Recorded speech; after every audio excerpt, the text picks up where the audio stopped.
चीन के तियानजिन शहर में एससीओ समिट चल रहा है और यह समिट काफी महत्वपूर्ण है, जहां भारत के प्रधानमंत्री नरेंद्र मोदी की मुलाकात दो महाशक्तियों के राष्ट्राध्यक्षों से हो रही है। जी हां, हम बात कर रहे हैं चाइना और रशिया की।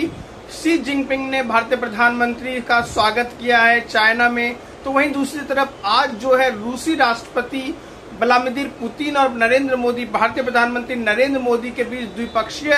बातचीत हुई है तियानजिन शहर में। और ऐसे में जब भारत जो है अमेरिकी टैरिफ से परेशान है और अमेरिकी प्रशासन भारत पर दबाव बनाने की कोशिश कर रहा है टैरिफ लगाकर, ताकि वो भारत से तेल ना खरीदे,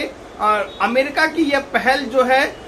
वो नाकारा साबित हो सकती है, क्योंकि जिस तरह से रशिया, चाइना और भारत एक महाशक्ति, तीनों एक महाशक्ति हैं, और ऐसे में तीनों नेताओं की जो मुलाकात के बाद जो है वर्ल्ड में जो समीकरण है बदल सकते हैं और अमेरिकी प्रशासन कहीं न कहीं अपने फैसले पर पछता भी सकता है, क्योंकि रशिया के राष्ट्रपति व्लादिमीर पुतिन और प्रधानमंत्री नरेंद्र मोदी की जो बातचीत है वो काफी अच्छे माहौल में हो रही है। पुतिन ने कहा है कि उन्हें नरेंद्र मोदी से मिलकर के अच्छा लगा है और दिसंबर में व्लादिमीर पुतिन भारत की यात्रा पर भी आ सकते हैं। वहीं दूसरी तरफ नरेंद्र मोदी ने शी जिनपिंग को कल भारत के दौरे के लिए आमंत्रित भी किया है। ऐसे में ये देखना दिलचस्प होगा कि अमेरिका इस पर क्या प्रतिक्रिया देता है, क्योंकि अमेरिका में भी जो है लोग इस मुद्दे पर बटे हुए हैं। अमेरिकी प्रशासन के निर्णय को ही अमेरिका में ही कई अखबारों ने उनके निर्णय की, जो भारत पर टैरिफ लगाने के निर्णय है, उसकी आलोचना की है और कहीं न कहीं कहा है कि ऐसे में भारत और चीन नजदीक आ सकते हैं।